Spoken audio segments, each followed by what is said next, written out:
और कोरोना की दूसरी लहर में हेल्थ इंफ्रास्ट्रक्चर पर बहुत ज्यादा दबाव आ गया है। कई अस्पतालों का बुरा हाल है। राजधानी दिल्ली के गुरु तेग बहादुर अस्पताल के बाहर एक स्ट्रेचर पर इलाज हो रहा था। स्ट्रेचर पर इलाज हो रहा है और उसी स्ट्रेचर के बगल की स्ट्रेचर पर शव रखे हुए हैं। लोग फर्श पर पड़े तड़प रहे हैं। बेड नहीं है, इसलिए कोरोना के 50 से ज्यादा मरीज बाहर बेड मिलने के इंतजार में हैं। वहां का हाल बता रहे हैं हमारे सहयोगी सौरभ शुक्ला। हम इस वक्त दिल्ली के जीटीबी हॉस्पिटल में हैं, गुरु तेग बहादुर हॉस्पिटल में हैं और ये कोविड सेंटर के बाहर की तस्वीरें हैं। वाकई में यहाँ पर आकर के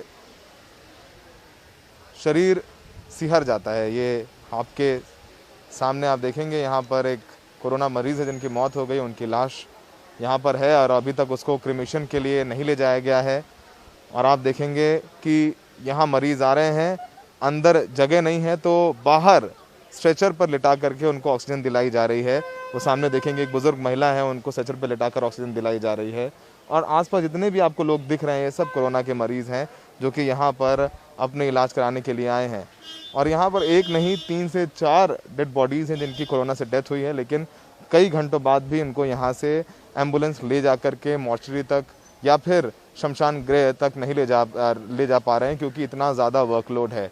तो ये तस्वीरें दिल्ली की हैं, देश की राजधानी की हैं, जो कि वाकई में आंसू निकाल देने वाली हैं। आप देखेंगे एक बुज़ुर्ग महिला है, किस तरीके से उनको यहाँ पर स्ट्रेचर पर लेटाया गया है, उनको ऑक्सीजन दी जा रही है। उनके बगल में देखिए एक मृत शरीर है, एक डेड बॉडी है। और सोचिए कि जो यहाँ पर आसपास आपको नज़र आ रहे होंगे तमाम लोग, ये सब लोग कोरोना के मरीज़ हैं जो कि यहाँ पर पहुँचे हैं हर जगह से घूमने के बाद, धक्के खाने के बाद कि उनको कहीं बेड नहीं मिला तो गुरु तेग बहादुर में उनको बेड मिल जाएगा। यहाँ हालात तो बहुत ख़राब है यहाँ पे। हाँ, तो कोई देख के नहीं रहा है, न कोई डॉक्टर आ रहा है, बस लगा दिया एक बार, न ऑक्सीजन आ रहा है न कुछ आ रहा है कि किसी भी को कहते सुनते नहीं है। इधर जाओ उधर जाओ, इधर जाओ उधर जाओ।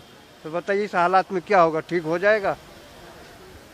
ये तस्वीरें देश की राजधानी की हैं, दिल दहला देने वाली तस्वीरें हैं। आपको यहाँ पर डेड बॉडीज़ नज़र आएंगी और डेड बॉडीज़ के साथ में बगल में स्ट्रेचर पर बैठे आपको मरीज़ नज़र आएंगे जिनको लेटा करके ऑक्सीजन सपोर्ट दिया जा रहा है। तो ये देश के स्वास्थ्य सुविधाओं का हाल है जो कि इस समय लाचार है। स्वास्थ्य जो पूरा सिस्टम है वो खुद वेंटिलेटर पर है। और ये तस्वीरें देख लीजिए कि किस तरीके से लोग अपनों को बचाने के लिए गुहार लगा रहे हैं, अपने को किसी तरीके से उनको ऑक्सीजन मिल जाए, उनको बाहर लिटा करके ऑक्सीजन दी जा रही है। और जिनको ऑक्सीजन नहीं मिल पा रही है वो ऐसे ही आपको नज़र आएंगे जो ज़मीन पर लेटे हुए हैं और उनको सुनने समझने वाला कोई नहीं है। और जो आसपास सब नज़र आएंगे वो आपको कोरोना के मरीज़ हैं और ये सब यहाँ से जाने के लिए तैयार नहीं हैं क्योंकि इनको लगता है कि अगर ये यहाँ से चले गए और कोई बेड खाली हुआ तो बेड किसी और को दे दिया जाएगा। तो सोचिए आदमी अपने मरीजों को लेकर के, अपने घर वालों को लेकर, जिनको कोरोना है उनको लेकर यहीं बैठा हुआ है। किस तरीके से कोई यहाँ से डिस्चार्ज हो या अगर किसी की मृत्यु भी हो जाए तो उससे जो बेड खाली हुआ है तो वो उनको दे दिया जाए। सहयोगी अशोक महाले के साथ सौरभ शुक्ला, एनडीटीवी इंडिया। सीधा चलते हैं हम सौरभ शुक्ला के पास। सौरभ, जो आपने तस्वीर दिखाई है इस वक्त जीटीबी अस्पताल के बाहर की, काफ़ी दहलाने वाली तस्वीर है, लेकिन ये भी इस तरह की भी खबरें आ रही हैं कि और बेड्स अलग अलग हॉस्पिटल्स में जोड़े जा रहे हैं। क्या इस तरह की खबरों से जो मरीज वहां पर बाहर बैठे हैं उन्हें कोई राहत महसूस होती है? देखिए कादम्बिनी, सबसे बड़ा सवाल यह है कि दिल्ली में जो मरीज़ है वो हर जगह से जब हारता है तब वो जीटीबी अस्पताल पहुंचता है क्योंकि यहाँ पर सबसे ज़्यादा बेड हैं एलएनजेपी के बाद में। और ये लोग मरीज़ यहाँ पर इसलिए बैठे रहते हैं कि इनको लगता है अगर ये लोग उठ के यहाँ से चले गए तो कोई बेड खाली हुआ तो उनको वो बेड नहीं मिल पाएगा। सोचिए कि जो परिजन वहाँ पर बैठे हुए हैं, मरीज़ बैठे हुए हैं, जिनसे दूर से हमारी बात हुई, ये कह रहे हैं कि उन्होंने यहाँ तक कहा, एक हमें महिला ने बोला कि हमें लगता है कि कुछ और लोग अभी शायद उनकी हालत ख़राब है, उनकी गंभीर हालत है, अगर उनकी मौत हो गई तो हमें बेड मिल जाएगा। तो कभी सोचा नहीं था कि ऐसी तस्वीरें दिखाएंगे हम लोग, रिपोर्ट करेंगे। और अब जब बात आती है कि जैसे और कुछ बेड बनाए जा रहे हैं, बेड का इंतजाम किया जा रहा है, बेड तो हैं पर ऑक्सीजन कहाँ से लाएंगे कादम्बिनी? कल हमने देखा कि कॉमनवेल्थ गेम्स की विलेज में जो बेड्स लगाए गए, अस्थायी बनाए गए, जैसे ये बनाएगा और जैसे ये मैसेज फ्लोट हुआ वैसे आधे घंटे के अंदर पूरा का पूरा कॉमनवेल्थ गेम्स भर गया। लोग बाहर जैसे कि रवीश तस्वीरें दिखा रहे थे, बाहर गाड़ियों में ऑक्सीजन सिलेंडर लेकर के बैठे हैं कि अगर अंदर बेड मिल जाए तो वो किस तरीके से अंदर जाएं। तमाम अस्पताल हैं, अभी अखिलेश जी भी एक अस्पताल का जिक्र कर रहे थे। आज सुबह से 3 से 4 छोटे अस्पतालों में मैं खुद जाकर के देख चुका हूँ आदिति, कादम्बिनी। ऑक्सीजन को लेकर त्राहिमाम है, बेड मिल भी जाए तो ऑक्सीजन कहाँ से लाएंगे, क्योंकि अब ऑक्सीजन का एक बहुत बड़ा क्राइसिस हो गया है तमाम अस्पतालों में। क्या वो सरकारी अस्पताल हो, सरकारी अस्पताल दबी जुबानें बोल रहे हैं, अब प्राइवेट अस्पतालों के पास कोई चारा नहीं है तो खुलकर सामने आकर के अपनी बात रख रहे हैं। लोगों को बोल दिया गया है कि अपने मरीजों को डिस्चार्ज करके ले जाइए या फिर उनके लिए आप ऑक्सीजन सिलेंडर का इंतजाम कर लीजिए। और आपको ये भी बता दें कादम्बिनी कि शहर में, देश की राजधानी में ऑक्सीजन के सिलेंडर्स को ब्लैक किया जा रहा है।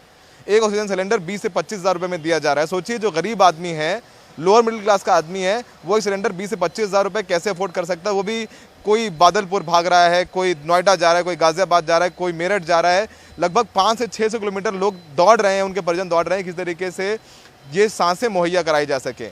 सरकार से लोग मदद की गुहार लगा लगा करके थक गए। सोचिए, गंगाराम हो या मैक्स हो या अपोलो जैसे अस्पताल, जो इतने बड़े अस्पताल हैं, जिनके पास कादम्बिनी का फ़ोन नंबर है, अखिलेश का फ़ोन नंबर है, सौरभ शुक्ला का फ़ोन नंबर है, फ़ोन लगाते हैं, कह रहे हमारे यहाँ प्रॉब्लम है, उनका एक मीडिया तंत्र है, वो फ्लोट होता है और हाहाकार मच जाता है।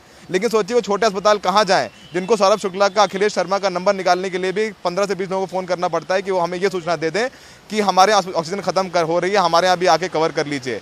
वो छोटे छोटे सिलेंडर लगा करके ऑक्सीजन कॉन्सेंट्रेटर से कादम्बिनी अपने मरीजों को ऑक्सीजन दे रहे हैं। तो ये देश की राजधानी का हाल है। मेरठ का, गाजियाबाद का, कानपुर का, कोटा का तो हाल छोड़ दीजिए, जिन शहरों में हम नहीं पहुंच पा रहे हैं। तो ये हकीकत है इस समय देश की राजधानी की, कादम्बिनी। और माफ़ कीजिएगा अगर थोड़ा सा शायद भावुकता में हम लोग ज़्यादा बोल रहे हो तमाम रिपोर्टर्स, लेकिन चीज़ें जो हैं हाथ से बाहर निकल चुकी हैं। बिल्कुल, बहुत दुखद तस्वीरें हैं जो आप बयां कर रहे हैं। टियर 2, टियर 3 के जो शहर है, वहाँ की तस्वीरें शायद हम तक नहीं पहुँचती हैं, लेकिन वहाँ पर भी दिल्ली से शायद ज़्यादा ही बुरा हाल है। इस तरह की खबरें लगातार आ रही हैं। सौरभ, शुक्रिया आपका, और अपना ध्यान रखिएगा। आसान नहीं होता ऐसे माहौल में रिपोर्टिंग करना, जब आसपास इतने आप शवों को देखें या इस तरह के बिलखते हुए, रोते हुए लोगों को देखें। वाकई बहुत दर्दनाक तस्वीरें हैं। शुक्रिया आपका हम तक की तस्वीरें पहुँचाने के लिए।